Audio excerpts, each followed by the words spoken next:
In the previous class, we had started the chapter 2 economic planning. The first thing is meaning of economic planning. It means it is the process of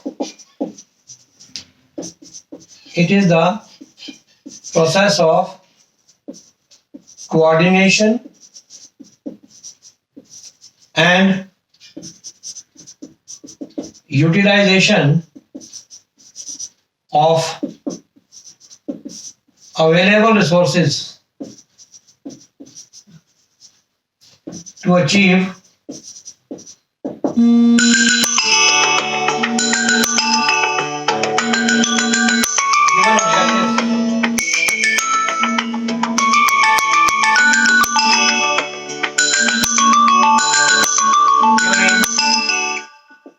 given objectives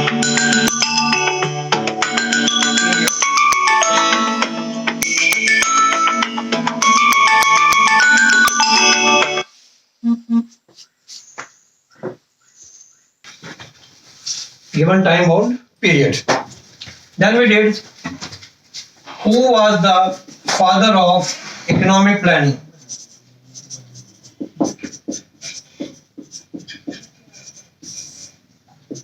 Dr. Visvesvaraya. He was the father of economic planning. By profession, he was an engineer. Then we have architect of Indian planning.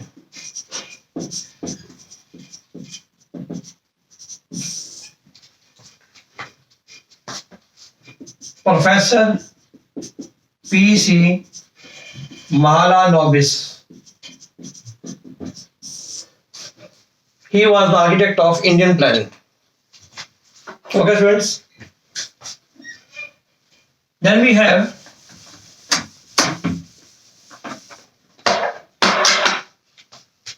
when did first economic planning start in India?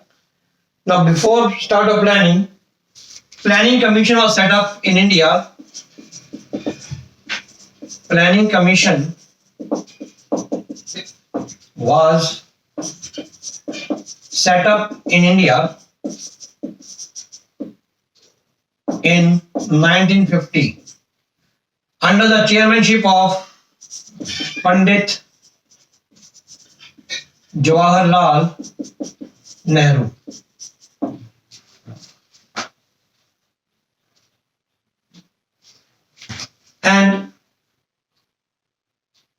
But in 2015, this planning commission was renamed as Niti Aayog.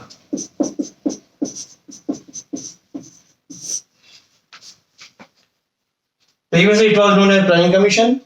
Now it is known as Niti Aayog. It was established in 2015. Till now, 12 5-year plans have been finished.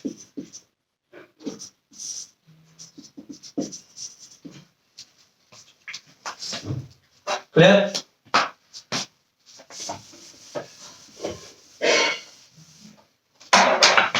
Then we have in this chapter, you will have to remember the time period of different plans.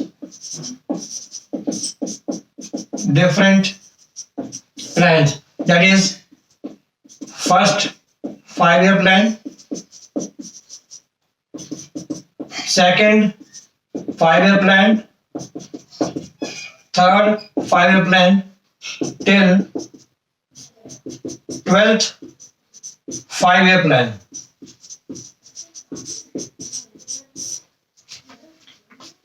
You will have to remember the dates of all these plans. When was second 5-year plan started, and now what is the time period of third 5-year plan? All this. After this, in this, you will also have to remember that there have been 6 annual plans. 6 annual plans. Annual plans means the plans were made for 1 year, not for 5 years. First was 1966 to 1969. In this we have 3 annual plans. Then in 1980 we have 1 annual plan. Then from 1990 to 1992 we have 2 annual plans. That means total we have 6 annual plans.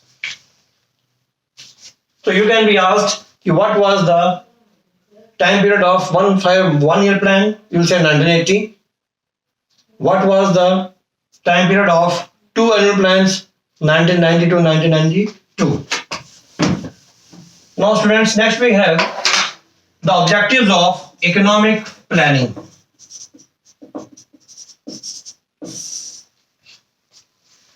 Now in your syllabus, we only have long-term objectives. Now in long-term objectives, the first objective we have, that objective of GDP growth. Now, what is simple meaning of GDP? It is the total value of goods and services produced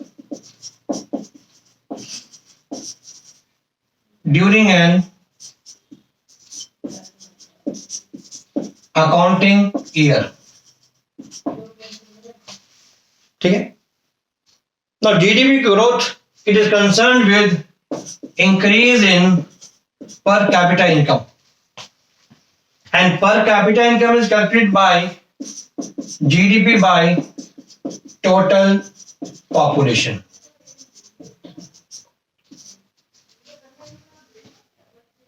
Now, the growth of every country, it is denoted by GDP, and GDP growth is only not indicator till we have control over population also. That is, for GDP growth, there must be increase in GDP as well as control over population.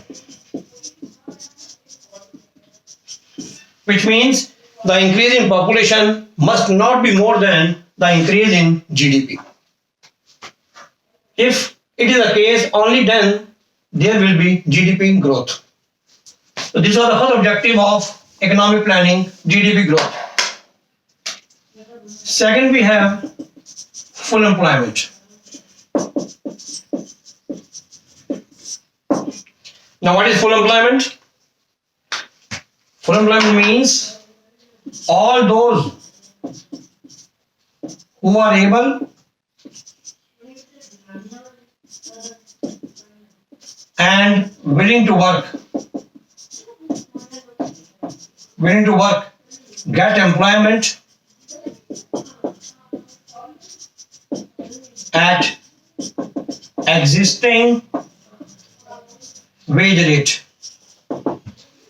That means all those people who are able and willing to work, they get employment at existing wage rate. That means, in other words, you can say full employment जो है, it is concerned with the thing of social justice. By social justice means whenever the employment is provided, social justice must be there. That means all people must be given, jobs. There must be no discrimination in giving jobs. So this is known as full employment. Third is equity. Equity is the third main objective of Indian planning. It means equal distribution of income among different sections of the society. It means to reduce the gap between rich and poor. Okay? Now then we have, what do you mean by equitable distribution? It means there is, it means there is where difference in income are allowed. That means in equal distribution of income. Equal distribution में क्या होता है? The income distribution is allowed. Income difference is allowed. Income difference. Just wait. Income difference is allowed. For example, we have doctors, teachers, lawyers. All these three, they do not have same income, but they have different income. So this is known as equitable distribution of income. That is known as equitable distribution. ठीक है बेटे? Then fourth objective is modernization. Now what is modernization? Modernization means to use modern technique in the field of both agriculture and industry. Because by using modern techniques in agriculture industry, there is reduction in cost. First point. Second point, increase in quantity. And third point, increase in quality.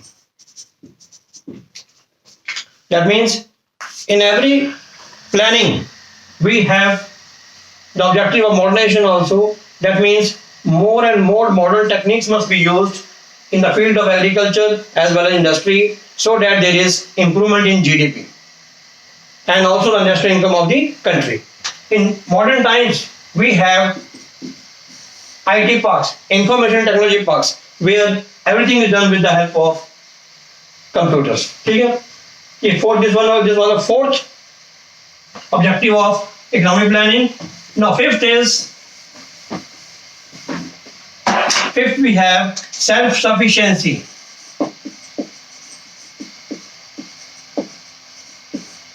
Self-sufficiency is also the most important objective of every planning in India.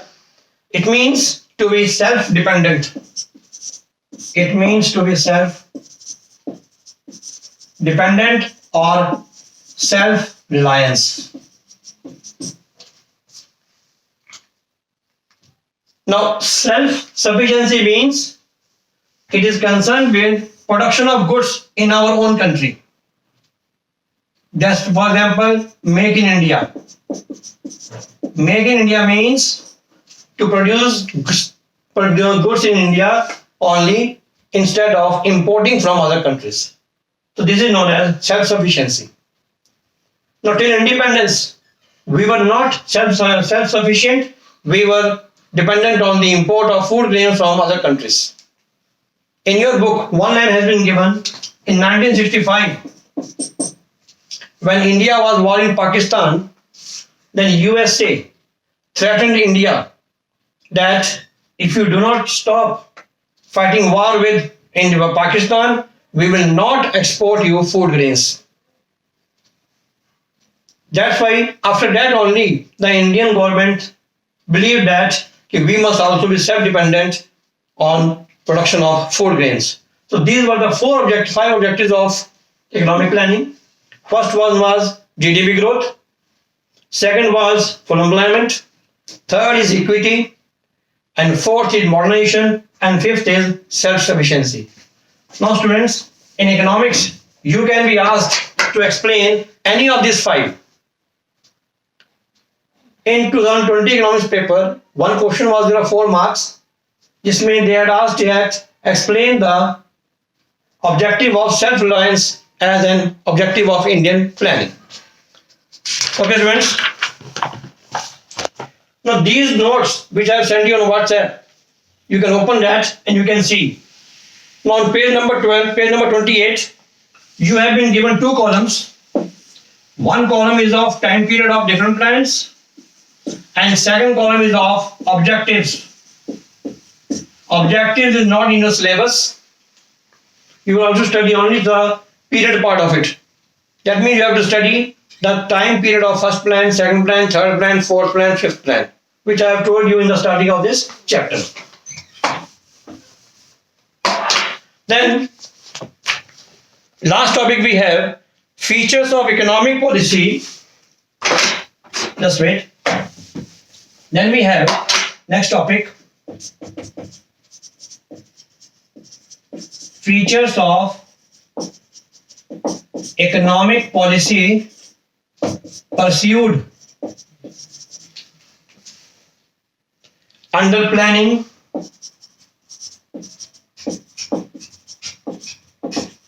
till 1991. Now students, you can be asked what were the features of economic policy pursued under planning till 1991. What do you pursued?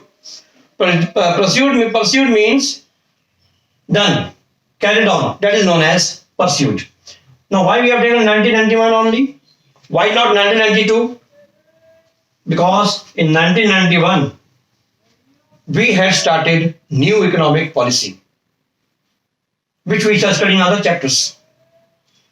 Till 1991 shows that till 1991 there was no economic policy in India, only we had followed our own policies. So these were what the first policy? Heavy dependence on public sector. Heavy dependence on public sector. Now you know the meaning of public sector? Public sector means sector which is owned by the state or the government. That means there is control of the government. That is known as public sector. Now till 1991, most of the industries were under public sector. Second point is regulated development of private sector. Regulated development of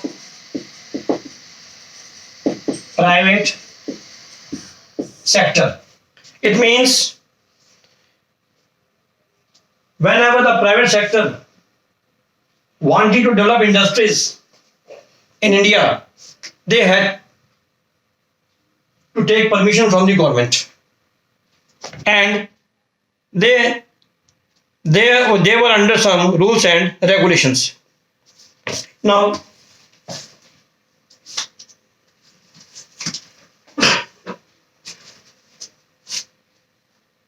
in 1948,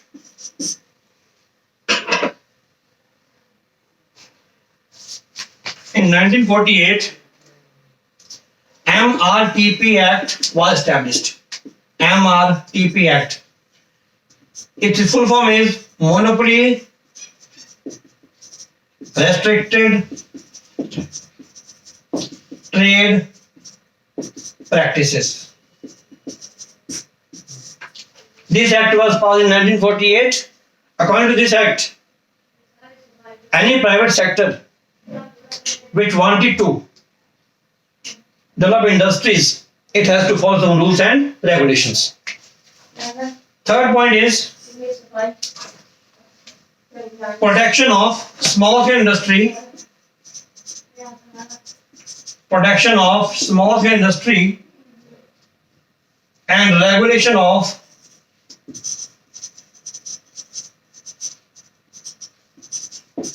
large scale industry.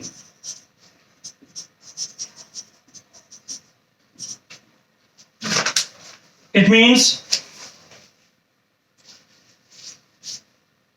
the large scale industries, they were monitored by MRTP Act. Large scale industries were monitored by MRTP Act, and there were some areas of production which were only meant for small scale industries. That means whatever things, goods are produced by small scale industries will not be produced by large scale industries. Now this was done for the purpose of protecting the small scale industries. Now next feature is, fourth one is thrust on saving and investment.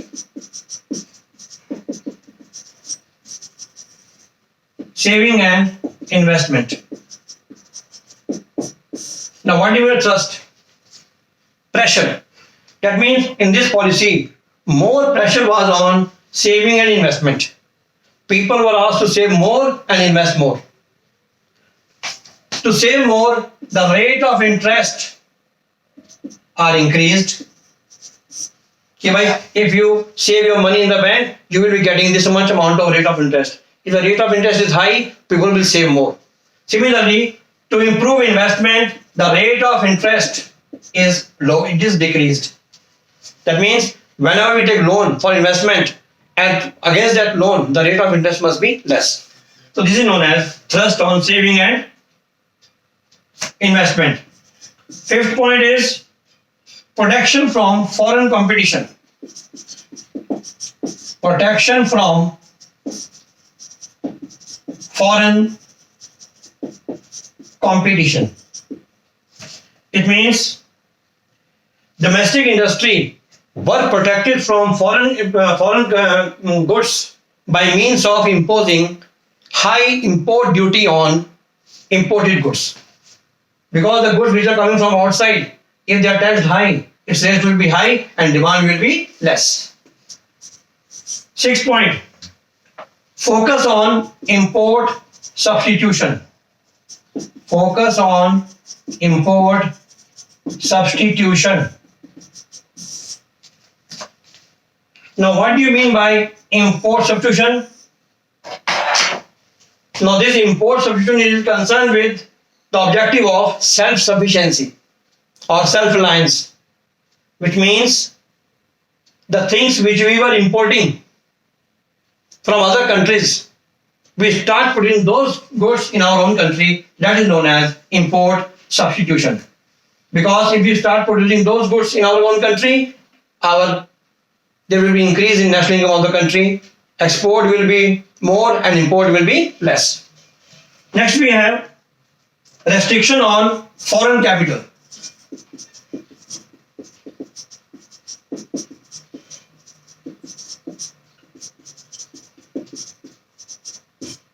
Restriction on foreign capital. Now this is concerned with the word FDI. Now what is called by FDI? Foreign direct investment. It means the foreigners were allowed to invest their money in India till 1991. And it was under the FERA. FERA full form is Foreign Exchange Regulation Act. Foreign Exchange Regulation Act, FERA. And last point is centralized planning. Last point is centralized planning.